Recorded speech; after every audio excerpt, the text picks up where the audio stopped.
Hello and welcome. Today, we're diving into something truly fundamental, classical mechanics. And I want you to think about it in a new way, not as a bunch of equations, but as a language. It's the language the universe uses to describe everything that moves, from a tiny raindrop to a giant planet. So, let's jump right in by asking a really big question. It's a massive question, isn't it? But let's bring it down to earth a bit. How can we predict the future of a baseball after it's been thrown, or a satellite whipping around our planet? Well, this isn't magic, it's not a crystal ball, it's physics. It's about understanding the rules of motion so deeply that you can literally see where something is going to be. And the toolkit that gives us this incredible power is called mechanics. At its core, it's just the study of how things change their position over time. But to really get it, you have to treat it like you're learning a new language. You've got to learn the vocabulary, you've got to learn the grammar, and then you can start forming sentences. Okay, so first things first, let's learn the vocabulary. This part of mechanics has a fancy name, kinematics, but all it really means is describing motion. We're not going to worry about the why just yet. We're just being good observers, watching the world and finding the right words to talk about what we see. And you know what? It really just boils down to asking 3 simple questions about anything that's moving. Number 1, where is it and how far has it moved from where it started? That's what we call displacement. Number 2, how fast is it moving? And this is super important, in what direction? That's its velocity. And finally, number 3, is that velocity changing at all? That, my friends, is acceleration. Now, physicists have this really cool trick for making these ideas easy to see, the position time graph. It basically turns a journey into a picture. You see a flat line? That means you're not moving.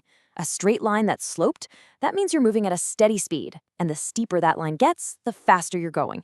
It's a fantastic way to understand motion in just a single glance. All right, our next vocabulary word is acceleration. And this is a big one, because most of us think acceleration just means speeding up, but that's only half the story. Remember, velocity has direction. So if you hit the brakes and slow down, that's acceleration. If you take a turn in your car, even at the same speed, your direction is changing, so you're accelerating. Any change to velocity at all counts. So this is where it gets really cool. With just these few words, displacement, velocity, acceleration, we can start describing pretty complex stuff. Take a ball flying through the air. It looks like one complicated, swooping motion, right? But it's not. It's actually 2 super simple things happening at the exact same time. It's cruising sideways at a constant speed while also accelerating straight down because of gravity. We can build up these beautiful, complex descriptions from really simple parts. Okay, we've got the vocabulary down. We can describe what is happening. Now for the really juicy part, the grammar. This is what we call dynamics, and it's all about explaining why things move the way they do. And the key word, the absolute star of the show here, is force. So what exactly is a force? Well, think of forces as the verbs in our language of motion. They're the action words. A force is just an interaction, a push or a pull. It's what one object does to another to make it change its motion, to make it accelerate. No force, no change. And the grammar, the absolute rule book that governs every single one of these interactions in our day-to-day world, was laid out perfectly by one man, Sir Isaac Newton. His 3 laws are the rock-solid foundation of all classical mechanics. Let's start with law number 1, the law of inertia. Basically, objects are kind of lazy. They just want to keep on doing whatever they're already doing. If an object is just sitting there, it's going to keep sitting there. If it's moving, it's going to keep moving in a perfectly straight line at a constant speed, forever. Unless, of course, some outside force comes along and messes things up.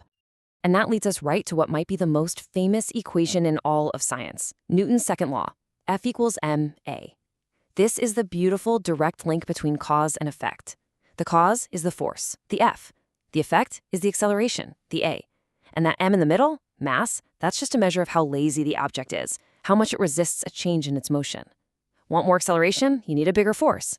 Trying to move a more massive object? You'll get less acceleration for that same force. It's simple, it's powerful, and it's just perfect.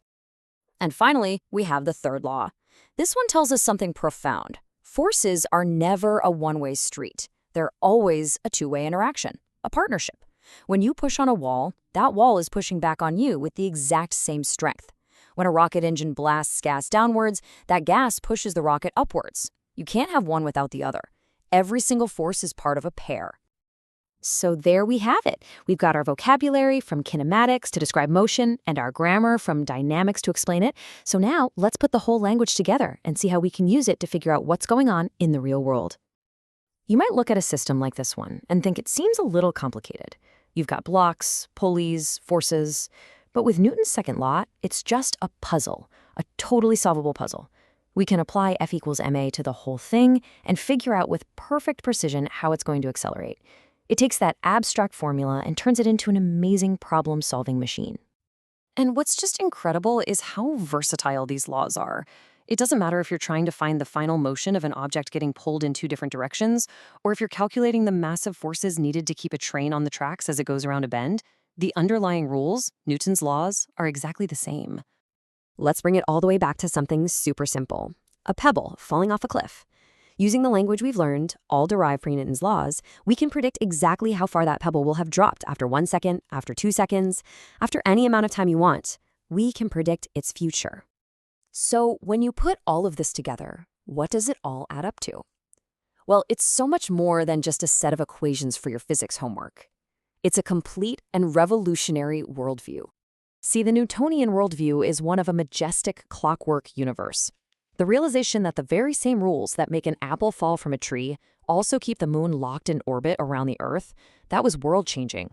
It meant the universe wasn't chaotic or mysterious. It was ordered, it was understandable, and most importantly, it was predictable. And this idea of an elegant, ordered universe goes even deeper. You want to hear something that'll really blow your mind? Every single force we feel and see every day, the friction that lets you walk, the tension in a rope, the simple act of pushing a door open, all of them, when you get down to the nitty-gritty, are just different flavors of four, and only four, fundamental forces of nature. Our entire complex world is built on this incredibly simple foundation.